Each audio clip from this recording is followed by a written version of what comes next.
देखो next question क्या है आपका, जैसे सेकंड क्वेश्चन दिया हमें 3.2 एक्सरसाइज का। ओके, क्या दिया है 2x प्लस 3y इक्वल 11 और 2x minus 4y equal minus 24 को हल कीजिए। इससे m का मान ज्ञात करना है। क्या ज्ञात करना है? m का मान ज्ञात करना है, जिसके लिए हमें समीकरण क्या दिया है, y इक्वल mx प्लस 3 दिया है। क्या दिया है? y equal mx plus 3। कहने का मतलब क्या है, आपको दो समीकरण दिए हैं और दो समीकरणों से आपको x और y के मान निकालना है। ओके, जैसे ही आप x और y के मान निकालेंगे, उनके मान किस में पुट करेंगे, m वाली इक्वेशन में पुट करेंगे। तो पहले नंबर हम समीकरणों से x और y के मान निकालें, हाँ है ना? करो ध्यान से समझना। तो दिए गए समीकरण, क्वेश्चन नंबर 2 है। कौन सा है क्वेश्चन नंबर 2? यहां पे लिखेंगे दिए गए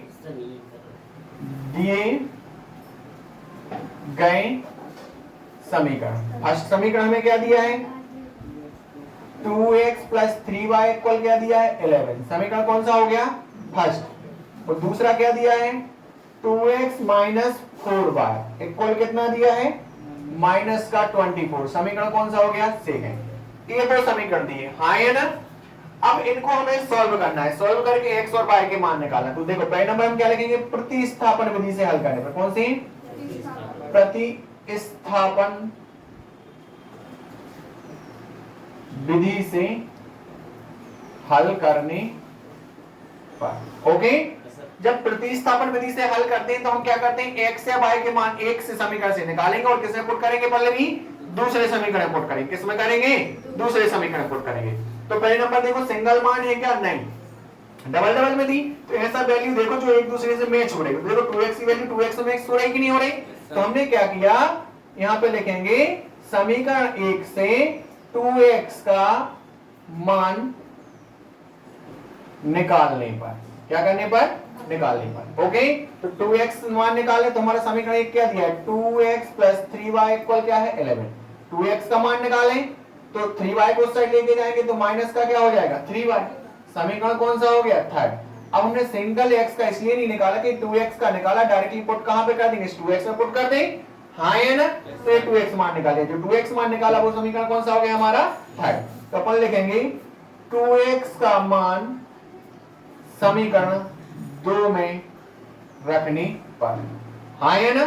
तो 2x में रखने पर मतलब किसमें, 2 में। तो समीकरण 2 कहां है, जे है 2x minus 4y equal minus का 24। यहां तक दिख रहा है, हाँ है ना? तो देखो इस 2x की जगह पे इस 2x का मान रख दें तो इस 2x की वैल्यू कितनी है, 11 माइनस 3y। ओके, और फिर माइनस का कितना दिया है, 4y इक्वल कितना है, माइनस का 24।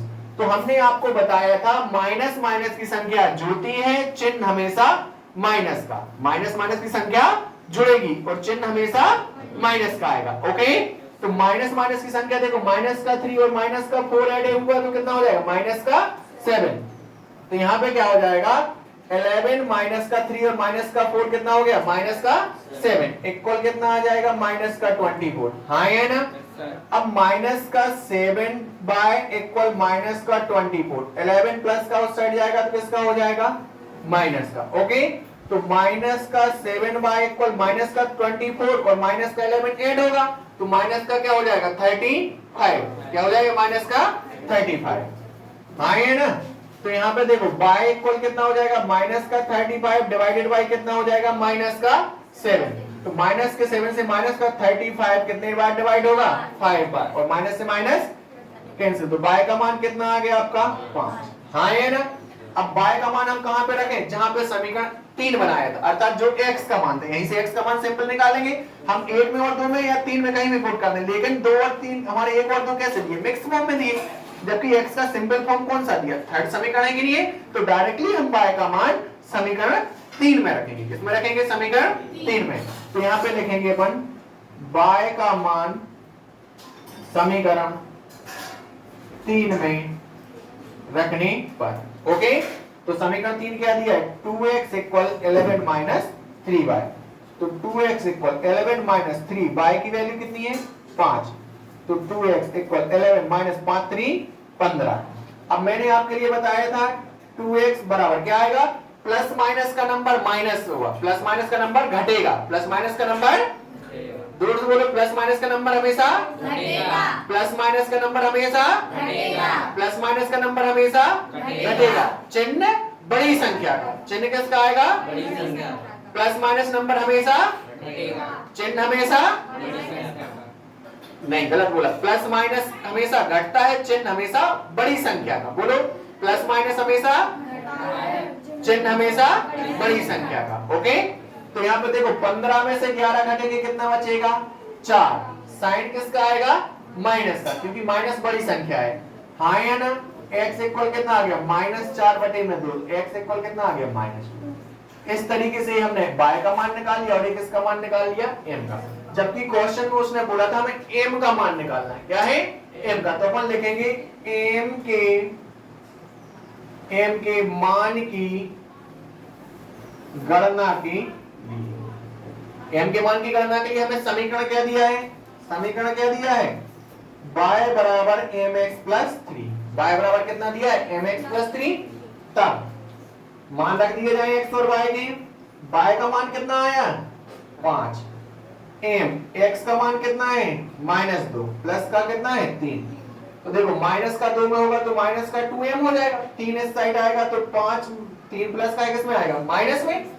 तो भैया हमारा माइनस का 2m, 5 में से 3 का कितने बचे? 2 बचे कि नहीं बचे?